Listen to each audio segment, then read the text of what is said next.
آج کل آپ نے دیکھا ہوگا سیلاب کے اندر جانا، کئی حادثات ہو رہے ہیں، کوئی گاڑیاں ڈوب رہی ہیں، کہیں پہ تودا گر رہا ہے، کہیں پہ کلاؤڈ بسٹ ہو رہا ہے، کہیں پہ کوئی پرابلم ہے۔ تو انسان کے سر کے اوپر جب تک کوئی پرابلم کھڑی نہ ہونا، انسان اس سے پہلے اس کی کوئی پلاننگ، کوئی تجویز نہیں کرتا۔ جبکہ اسلام ایک ایسا مذہب ہے کہ اسلام نے انسان کے پیدا ہونے سے پہلے، مسائل کے آنے سے پہلے، حادثہ ہونے سے پہلے انسان کے لیے ساری چیزوں کا بندوبست، انتظام پہلے کیا ہوا ہے۔ سبحان اللہ۔ حضور صلی اللہ علیہ وسلم نے ایک دعا بتائی ہے کہ جس میں دعا یہ مانگی گئی ہے، یا اللہ میں آپ کی پناہ مانگتا ہوں ڈوب کر مرنے سے، جل کر مرنے سے، دب کر مرنے سے، سانپ کے کاٹنے کے مرنے سے، اچانک موت سے، کہ بندے کی اتنی زیادہ ذمہ داریاں، بندے کو پتہ ہی نہ چلے کہ اچانک میں مر جاؤں، اور ایسی حالت میں مرنے سے کہ اس وقت میں کوئی کبیرہ گناہ کر رہا ہوں اور اللہ کی نافرمانی میں انتہائی مبتلا ہوں، اور اس وقت میری موت آ جائے، مجھے توبہ کا وقت ہی نہ ملے۔ تو یہ ایک دعا ہے۔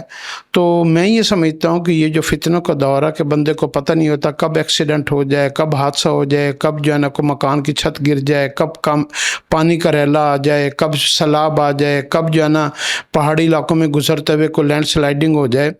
تو اس دعا کو آپ اپنی زندگی کا حصہ بنائیں۔ میں دعا ریپیٹ کر دیتا ہوں۔ اللہم انی اعوذ بک من الہدم والتردی ومن الغرق والحرق والحرم واعوذ بک من ان یتخبطنی الشیطان عند الموت واعوذ بک من ان اموت لدیغا واعوذ بک من ان اموت فی سبیلک مدبرا۔ یہ عربی کی پوری دعا ہے۔ آپ اردو میں اگر مانگے تو آپ یوں مانگے، یا اللہ میں اپنے آپ کو، اپنی جان مال کو یا اللہ آپ کی پناہ میں دیتا ہوں کہ اچانک میرے اوپر کوئی موت آ جائے، یا میں دب کر مر جاؤں، یا میں ڈوب کر مر جاؤں،